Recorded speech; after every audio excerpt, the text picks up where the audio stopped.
Bonsoir à tous, ravi de vous retrouver pour une nouvelle édition. Voici les titres de ce jeudi 9 novembre. Une actualité marquée par la journée nationale de lutte contre le harcèlement scolaire. Selon une enquête IFOP, 1 élève sur 5 aurait subi ce type de violence en France.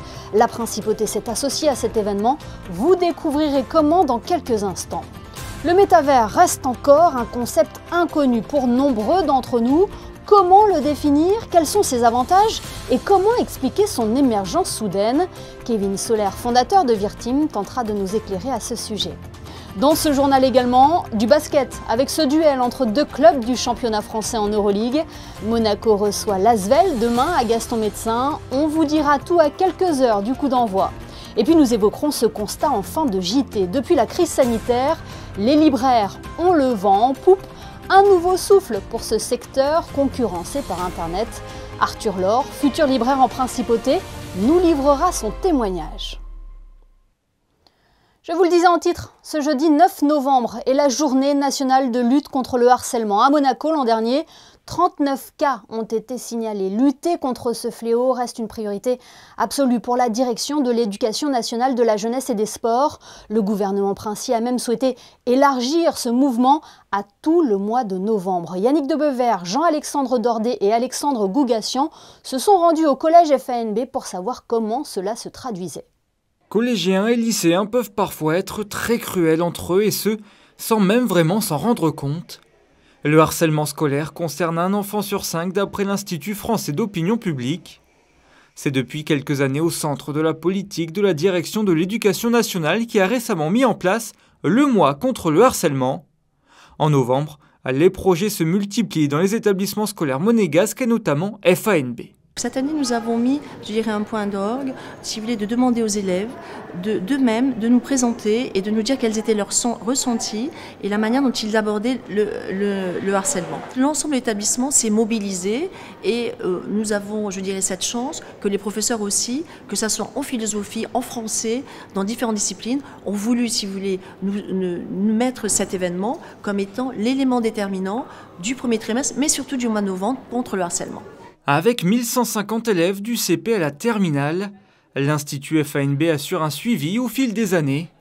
Pour ce mois contre le harcèlement, différentes formes de communication ont été utilisées pour toucher toutes les sensibilités. Respect, écoute, bienveillance, aide. Respect, vous n'avez pas les bases. Vous n'avez pas les bases. Chorale, oui, mais aussi des affiches, textes, vidéos, et même œuvres d'art. C'est un projet qui est développé sur les classes de seconde, première et terminale. Et la consigne, c'était utiliser des mots, des signes ou des symboles. Et en fait, le projet s'appelle les mots des mots, c'est-à-dire mettre des mots, des paroles sur ce qui fait mal, en fait. Et donc les élèves ici, les élèves de première, ont conçu des affiches pour ce projet. Et il y a eu des très beaux résultats. Inscrit dans la loi depuis le 10 juin 2022, le plan de prévention et de lutte contre le harcèlement et la violence dans les établissements d'enseignement commence à porter ses fruits. Nous avons de plus en plus de personnes qui viennent nous voir pour nous dire « vous savez, on a entendu, vous savez, on a vu ». Donc effectivement, il y a, comme je vous ai dit, les langues sont déliées et les gens n'ont plus peur de parler. Avant, il y avait un phénomène tabou, le tabou a été levé et nous en sommes contents puisque nous pouvons aider, maintenant nous avons des moyens pour pouvoir aider l'ensemble des élèves. Tant du temps, les cas de harcèlement scolaire se déroulent entre les murs des établissements. Les assistants d'éducation y sont de mieux en mieux formés, des référents harcèlement sont depuis peu présents, et grâce à ces campagnes de sensibilisation, les yeux des camarades se ferment de moins en moins. Dans un tout autre domaine, nous allons tenter de comprendre à présent l'essor de nouveaux outils numériques. Coup de projecteur ce soir sur le métavers. Il est présenté comme révolutionnaire, une doublure numérique du monde réel qu'il est parfois compliqué de cerner. Pour nous aider, Kevin Soler, fondateur de Virtim, est en duplex avec nous. Bonsoir. Bonsoir. Comment résumer rapidement ce qu'est le métaverse ? Alors résumer facilement et rapidement le métaverse c'est compliqué, mais en 2 mots, il y a le métaverse Lite qui va permettre de reproduire la réalité à base de photos dans laquelle on va pouvoir naviguer, la visite virtuelle, ou alors le métavers lourd qui lui va être une reconstitution à base de 3D où on va pouvoir naviguer avec des avatars. Est-ce que c'est en quelque sorte le jumeau numérique du monde physique ? Tout à fait, on est sur en quelque sorte le jumeau numérique, mais attention, comme je l'ai dit, il y a 2 choses différentes. Le métavers Lite qui lui va être à base de photos, donc on va être tout à fait dans la réalité, alors que sur le métavers plutôt lourd, puisqu'on va utiliser de la 3D, on peut se permettre quelques folies. Certains pensent que c'est l'avenir d'Internet, comme Mark Zuckerberg. Est-ce que vous partagez cet avis ? Je partage cet avis dans le sens où, effectivement, quand on a des players comme Facebook qui se renomment sous Meta ou encore Apple qui lance un nouveau casque, on peut imaginer que ça va être non pas un remplacement d'Internet, mais en tout cas une continuité de celui-ci. Le métavers, c'est un mot assez récurrent que l'on entend comme ChatGPT ou l'intelligence artificielle, mais on a l'impression que c'est encore un domaine qui reste inconnu pour pas mal de monde. Je le comprends dans le sens où c'est souvent impulsé par les États-Unis et les majeurs, hein, on le citait, Meta ou encore Apple, mais on voit que ça arrive de plus en plus fort en France et en Europe, avec des grands groupes comme GRDF, Orange, Safran ou encore Carrefour qui investissent dans ces systèmes, et c'est souvent par là que ça démarre, hein, c'est les grands groupes qui investissent dans ces systèmes, plus on peut ajouter le fait que les casques de réalité virtuelle qui ne sont pas nécessaires, hein, je mets un mot important là-dessus, à l'usage des métavers, sont de moins en moins coûteux. Et comment expliquer son émergence soudaine? C'est les évolutions technologiques?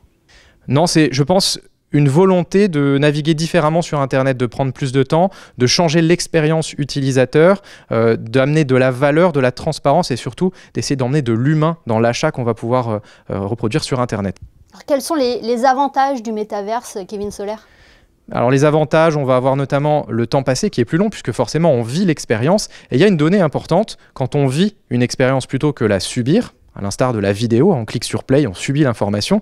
Dans le métavers, on vit cette information-là et donc on va retenir 70 à 95% de ce qu'on fait. Et ça joue énormément. Donc du coup, sur le cerveau, on va retenir une marque plus facilement, on va consommer de cette marque plus facilement. Et en termes d'usage de formation, c'est très important puisqu'on va permettre de réduire les accidents en entreprise en retenant plus facilement des processus. Et cela reste une technologie encadrée et légiférée ? Et c'est une question compliquée puisqu'aujourd'hui, chaque pays et chaque environnement répond différemment. On peut donner l'exemple de la CNIL, notamment avec les RGPD, qui est différente en Europe des États-Unis ou du Canada. C'est un petit peu la même chose ici. Chacun y va pour l'instant de sa sauce. Malgré tout, je pense que tout le monde est en train de se mettre autour de la table et que les choses vont évoluer favorablement très rapidement. Alors, présentez-nous votre société. Virteam, c'est ça si je le prononce bien ?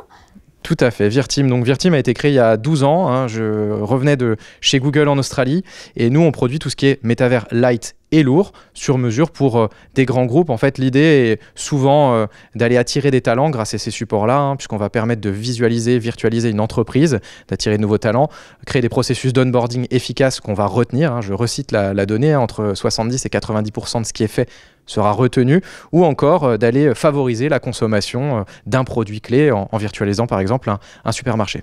Là, on parle de ressources humaines, cela concerne vraiment tous les secteurs, Tout à fait. Aujourd'hui, on a des secteurs extrêmement larges. On va autant travailler dans les yachts sur Monaco qu'avec le Palais ou encore avec des groupes comme la RATP, Safran ou SNCF. C'est très très large et quand on réfléchit, tout le monde en ce moment recrute. Tout le monde a du mal à recruter parce que les candidats veulent une expérience différente. Et globalement, Kevin Soler, lorsque vous intervenez dans des rendez-vous comme celui-ci proposé à la Maison du Numérique, quelles sont les questions qu'on vous pose ? Alors ça va dépendre de l'auditorat qu'on va avoir, mais souvent c'est combien ça coûte, est-ce que c'est long à mettre en place, est-ce qu'il faut des connaissances techniques et est-ce que ça va remplacer l'humain demain? Et la réponse est bien entendu non, on ne remplacera jamais l'humain, au contraire, le métaverse n'existe pas sans humain. Et ça coûte cher du coup? Ça dépend ce qu'on fait, mais ça coûte beaucoup moins cher que ce qu'on croit et on va s'approcher de tarifs de vidéo finalement. Donc c'est souvent un élément qui est déclencheur où on se dit « Ah bah ok, finalement on va y aller » parce qu'on pense que ça coûte tout de suite 6 chiffres, mais c'est pas le cas. C'est pour ça que nous, notre conseil, c'est commencer par du light, ce qui va permettre d'acculturer les collaborateurs ou les clients et ensuite de passer sur du lourd qui lui coûtera plus cher. Mais c'est pas la bonne réponse d'y aller tout de suite. Il faut passer par étapes. Et vous, le métavers a vraiment sauvé votre société, non ? Le Covid, notamment, a fait exploser la société et on a réussi enfin à trouver un terme avec le métavers à ce que l'on faisait, puisqu'on appelait ça de la visite virtuelle ++, etc. Mais on ne savait pas tout à fait ce que c'était. Et grâce au mot métavers aujourd'hui, on arrive enfin à définir ce que l'on fait. Eh bien, merci beaucoup, Kevin Soler, de nous avoir éclairé sur le métavers. Merci à vous. Et désormais, on peut le dire, c'est donc ça que l'on appelle le métavers. Sachez que la Maison du Numérique est là d'ailleurs pour vous accompagner pour une meilleure compréhension de ces outils qui peuvent parfois encore paraître complexes.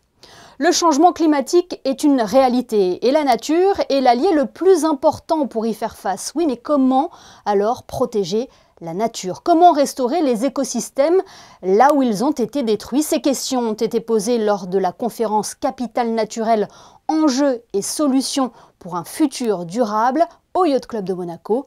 Je vous propose d'écouter le docteur Nathalie Ilmy à ce sujet. Elle est responsable de la section économie environnementale au Centre scientifique de Monaco. Elle est au micro de Vanessa Dessy.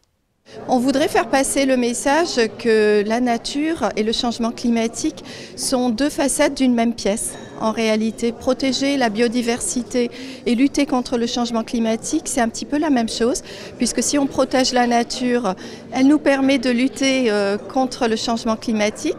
Et à cause du changement climatique, on a une baisse de la biodiversité. Donc les deux vont complètement ensemble et on voudrait vraiment combiner ces deux phénomènes et trouver des solutions. L'objectif final est d'avoir des conclusions que nous allons emmener à la COP28. Donc le terme de capital naturel revient beaucoup en ce moment, c'est un terme qui devient à la mode. Donc avec nos différents panels, nous espérons mieux le définir et pouvoir emmener les bons messages jusqu'à la COP28. Et sachez que Monaco Info sera présent à la COP28. Cette conférence des parties aura lieu cette année à Dubaï du 30 novembre au 12 décembre prochain. Ouvrons une page sport à présent et débutons par du basket. Vendredi, Monaco reçoit l'Asvel en Euroleague à 21 h. On pourrait penser à un choc entre les deux clubs du championnat français. Et pourtant, les Villeurbanais n'ont pas encore lancé leur saison dans la compétition reine. Il faut dire aussi qu'ils ont changé d'entraîneur il y a 3 semaines. Sacha Obradovic dispose, lui, d'un groupe au complet. Les enjeux de cette rencontre vous sont présentés par Frédéric Elion. C'est déjà un classique du basket français depuis quelques années. Monaco-Asvel. Vendredi soir, les deux équipes se retrouvent à Gaston-Médecin à l'occasion de la 7e journée d'Euroleague. Les dynamiques sur la scène européenne sont totalement différentes. 4 victoires d'affilée pour la Roca Team et enfin un succès pour l'Asvel à Kaunas la semaine dernière, mettant fin à une série de 18 défaites consécutives. We have to, first of all, forget about what we had, building up some certain confidence on the wins, but never be relaxed. I think Asvel will come with a different heads, with a different confidence, different coach, different philosophy. The key of the game, would be definitely to stop the low post games of their bigs, and guards, to find a way, not to give a chance to Nando to score and to have a good secure the boards. La Roca Team a remporté ses 6 dernières rencontres, toutes compétitions confondues face aux Villeurbanais, mais un Monaco-Asvel reste un match à part où tout peut se passer. Favori, je dirais pas ça parce que c'est toujours des matchs différents quand on joue contre l'Asvel. Ça fait maintenant plusieurs années que c'est des matchs au couteau à chaque fois, donc ils ont une nouvelle dynamique, un nouveau coach, des nouveaux systèmes, donc il va falloir qu'on redouble d'efforts justement pour pas perdre à ce jeu-là. I think Asvel is on a good streak also. New coach, so maybe new identity for the team. We're excited to continue our winning streak, of course, and we're home. Happy to be playing home again in front of our fans, so that's going to be a big opportunity for us. Ça fait déjà je dirais 1 voire 2 ans que c'est devenu une rivalité. Sur le terrain, on s'aime pas. En dehors, on s'aime bien, mais sur le terrain, on montre qu'on s'aime pas. Et non, je pense que c'est bien pour le basket français et européen.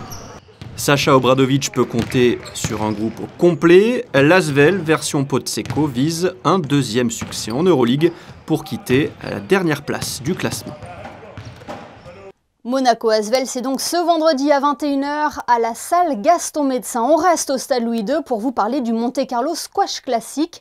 La 26e édition de ce tournoi du circuit féminin se déroule en ce moment même. Une nouvelle fois, le plateau proposé est très relevé, si bien que les têtes de série se battent pour la victoire finale. Yannick Debever et Thomas Deus reviennent sur cette prestigieuse compétition. C'est l'un des tournois les plus vieux d'Europe. Bientôt 30 ans que le Monte-Carlo Squash Classic existe et autant d'années passées à se réinventer. Cette 26e édition est consacrée uniquement aux féminines. Pas moins de 7 joueuses du top 50 sont venues se jouer la victoire finale sur les 3 cours du stade Louis II. Depuis ce lundi, Les batailles font rage, le public est au rendez-vous et l'organisation au millimètre.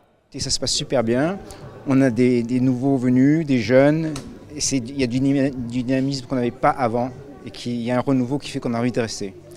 On a Romain Suire qui est un fantastique speaker, on a un photographe professionnel et on a envie de faire différent, faire mieux. Parmi les joueuses, cette année, 14 nations sont représentées avec 3 Britanniques dans le dernier carré et une Égyptienne.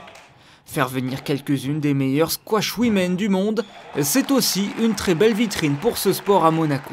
C'est vrai que les premières années, juste après le Covid, ça a été un peu plus délicat. Et là, cette année, on repart sur une très belle année avec beaucoup de joueurs, beaucoup de jeunes. Donc très fière et très heureuse de ce renouveau un petit peu au squash. Les gens sont toujours impressionnés de voir le niveau et de voir les échanges qui durent, les coups qui sont assez spectaculaires. Et les enfants sont très heureux de pouvoir aussi voir ce spectacle-là.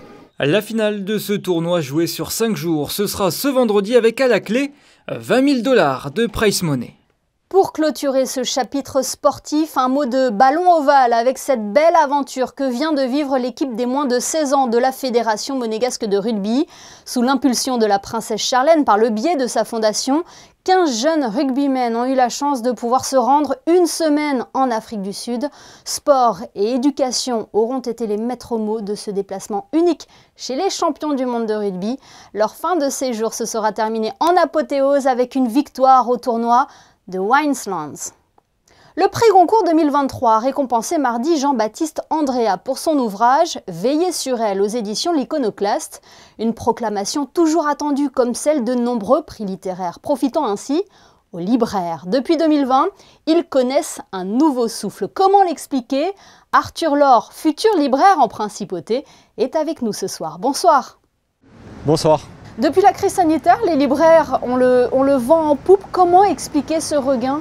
Tout d'abord, la crise sanitaire a permis de remettre en perspective nos modes de vie. Tout simplement, nous étions tout le temps hyper connectés, nous voulions toujours tout acheter sur Internet et l'avoir dans la minute. Et on a perdu un peu ce côté relations humaines qu'on pouvait avoir dans nos commerces de proximité.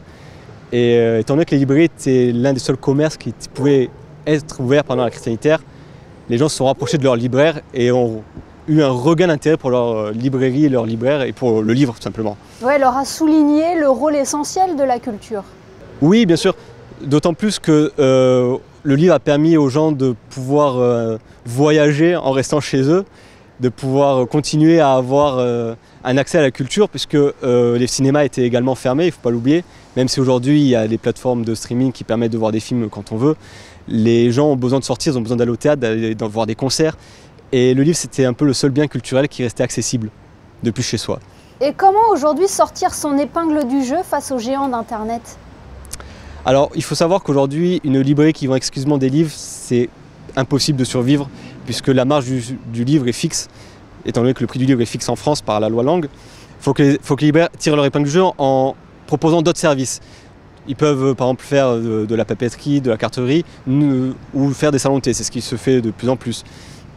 Aujourd'hui, le gros concurrent, effectivement, c'est Internet.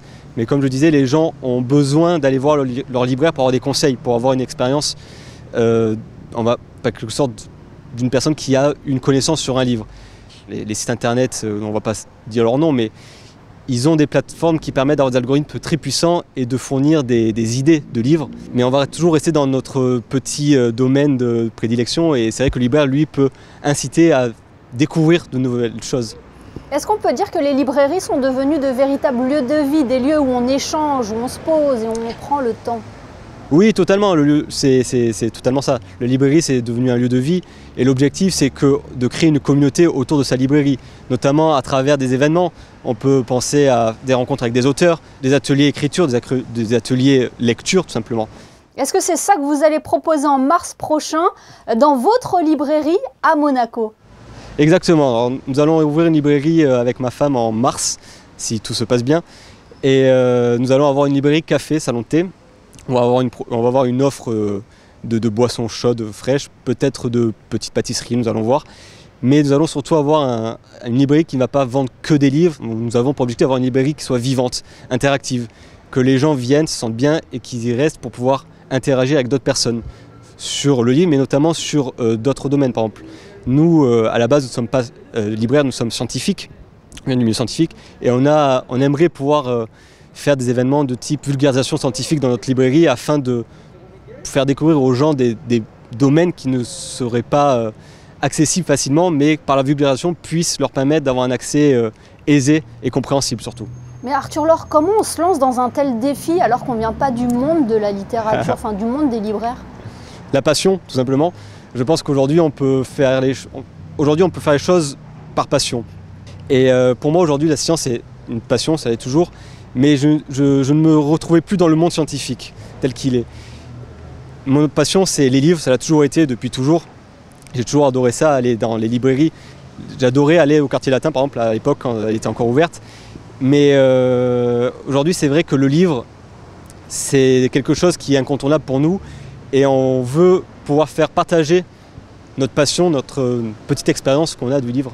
Et vous avez eu cette sensation que ça manquait en principauté? Oui, totalement. C'est vrai que Monaco est une terre qui accueille énormément de choses. Et aujourd'hui, culturellement parlant, il manque une librairie, c'est indéniable. Je pense qu'une librairie indépendante à Monaco, c'est quelque chose qui est essentiel. C'est vraiment le dernier commerce culturel manquant que je pense qu'il y a à Monaco. Par exemple, moi je faisais mes études à Montpellier, on avait pour habitude les week-ends de faire le tour dans nos librairies de prédilection. Et ici on ne peut pas et c'est quelque chose qui manque, donc on s'est dit il faut faire quelque chose. Et c'est désormais chose faite. Rendez-vous au mois de mars, Arthur, comment va s'appeler votre librairie? Alors nous allons nous appeler la bouquinerie, c'est un petit anglicisme et en gardant un peu d'argot. Eh bien merci beaucoup Arthur Laure d'avoir été avec nous ce soir. Merci beaucoup, merci, très bonne soirée. Comme vous le savez, à l'occasion de la fête nationale, l'ensemble de la population est invité à pavoiser façades, fenêtres et balcons. Et puis comme chaque année, la mairie propose aux Monégasques et aux résidents la possibilité d'assister gratuitement à plusieurs spectacles. Le 18 novembre, par exemple, un show musical avec Blonde and Blonde and Blonde sera proposé à l'espace Léo Ferré. Le lendemain, c'est la chanteuse Anna Chédid, plus connue sous le nom de Nash, qui se produira sur scène. D'autres animations enrichissent ce programme proposé par la mairie. Elles sont à retrouver sur le www.mairie.mc. La distribution des invitations pour assister à ces événements s'effectue jusqu'à demain vendredi en mairie et à l'espace Léo Ferré. N'oubliez pas de vous munir d'une pièce d'identité ou de votre carte de séjour. Jetons un coup d'œil à présent à vos prévisions météo. Bonsoir Frédéric Elion. Une amélioration est-elle prévue pour la journée de demain, Frédéric ?